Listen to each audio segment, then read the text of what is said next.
Hey everyone, my name's Lancelot Archer, welcome back to the channel. It's Friday, it's Destiny, which means we all know why we're here. Zer has come back to us in the tower. So he's standing outside the speaker's room in the tower north. Let's see what our boy has for sale this week. So also, today is important because it's the day after the Destiny 2 reveal, which was yesterday on Bungie, on Bungie.net? Not Bungie.net, sorry, Bungie's live stream. So, you know, how was it for you? For me, I was personally quite excited to see what they had. Very interesting stuff. Gameplay looked good. But before we delve into that, let's go see what Zer has. So we have the Legacy Engram body armor piece, 29 strange coins, and next we have the Eternal Warrior, the Titan helmet. This is an intellect strength roll. This is a max of 62 intellect and a max of 61 on the strength.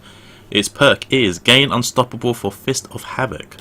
So obviously, if you're doing your Fist of Havoc, you will gain the unstoppable perk, which allows you to be you won't take any damage while when you've activated your super.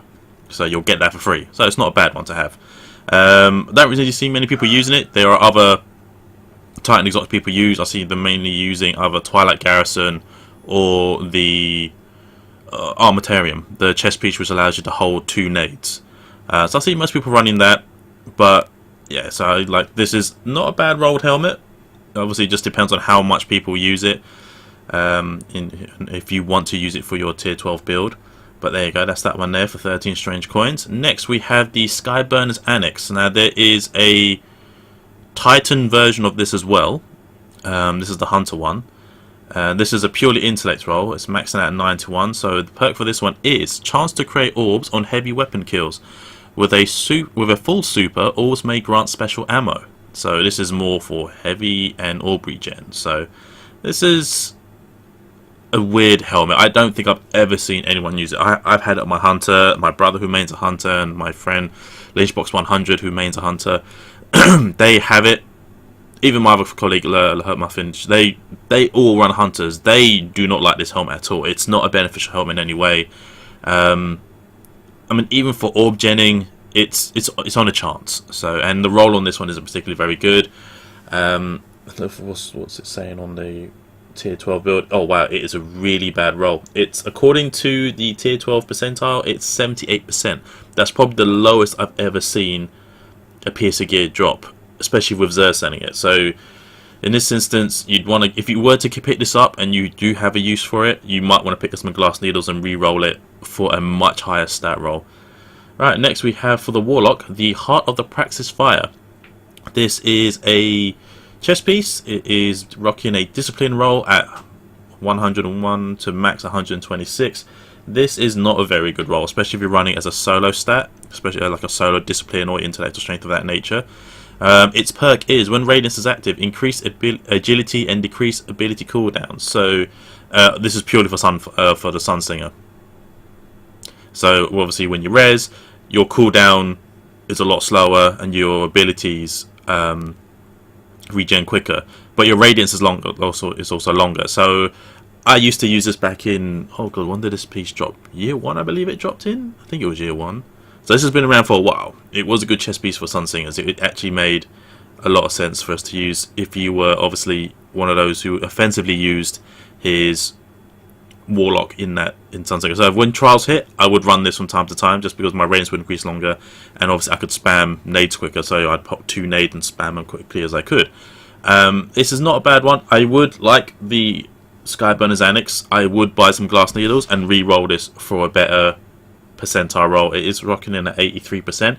Not a great one. So essentially anything that you pick up that's under 90%, you really want to re-roll it, especially for exotics if you can.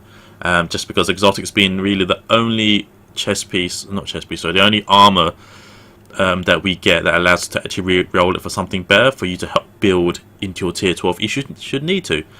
Right, and our weapon of the week is Bad Juju. So this is a pulse rifle. This has been around since year 1. Let's have a look at so you can have a look at it. There you go. So this weapon in conjunction with, say for example on the Warlock, the Obsidian Mine, will help you regen supers quicker. So this kill helps grant supers quicker. Let's see if I can find that perk. Where is it? There we go. String Curses. After each kill, this weapon will reload instantly, increase damage for a short time. Kills will help charge your super. So get kills with this gun along with Obsidian Mine on a Warlock, your supers will essentially come back much faster. So in a match, you could probably start throwing supers like maybe 3 or 4 times, depending on how regularly you kill. The one downside is bad Juju is no longer the gun it used to be. It doesn't kill as good as it used to be in the Crucible. So if someone's using it, they're either fairly comfortable with it or they know what they're doing with it. But yeah, it's a good weapon. Like, it'd be a great weapon for PvE if you, like, for example, if you're running it and you've got Void or something on, or you just want to build supers quick with it. This would help you do it. So it's not a bad one on that. So pick them up if you haven't got it. The only real good thing from it today in the terms of gear is the Eternal Warrior. It's the only one really with a good roll that's worth picking up if you wish to have it. I mean, granted, pick them all up if you haven't got them. I, funny enough, got this as a drop yesterday with a fairly decent roll, so I was quite happy with that. But it's not like I've never had it. But yeah, this is alright, but it's a lot better compared to what we had last week from Xur. Alright, weapon bundles. We have the Red Death and the White Witch. So this Red Death, for those of you who remember the Red Death. Red Death is a pulse rifle, which on kill can give you life back. So it's not a bad one. The White Witch is a fairly good looking skin as well. The other weapon bundle we have is the MIDA with the Arctic Survivalist. Alright, so this essentially just turns the MIDA all white. I think MIDA, for terms of ornament, probably had the 2 better ones. They're fairly simple. So you've got the Arctic Survivalist, which just turns the MIDA pure white. And it looks fairly good. Like, it looks really, really good. My brother runs it, and the white looks really, really good. I have it, but because I don't run MIDA, I don't use it as much. My one has, I believe it's called the Spec Ops, which essentially turns the MIDA jet black. And that looks pretty good as well. So pick these up if you haven't got them. You know, it's not bad, especially MIDA and Red Death. Red Death's great on raids if you've got it. Like, I used it during Golgoroth, during that cycle, so it's not a bad one to have. Alright, and then afterwards we have our usual cuirasses. So we got the drives, we have the simps, we have the 3 of coins. Pick these up, as you probably know these won't be around for much longer. And glass needles. Important things if you're looking to redo your tier 12. Pick these up if you want to reroll any exotic gear. So definitely worth a go. I did some last week. I got some really good rolls on gear.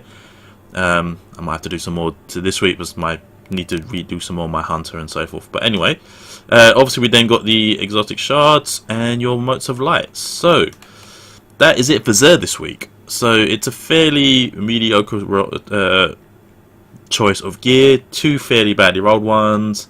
You know, 1 decent one. But obviously, if you're a Titan, you probably would have found another way around to get your tier 12 or maybe tier 11 build, if most of them are.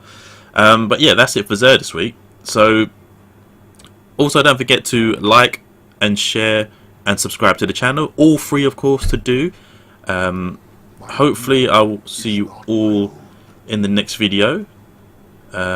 Have a great weekend, and also be hyped for Destiny 2. It's coming, people. We have, what, 5 months for it to release, and after that gameplay reveal yesterday, the hype is going to be unbelievable.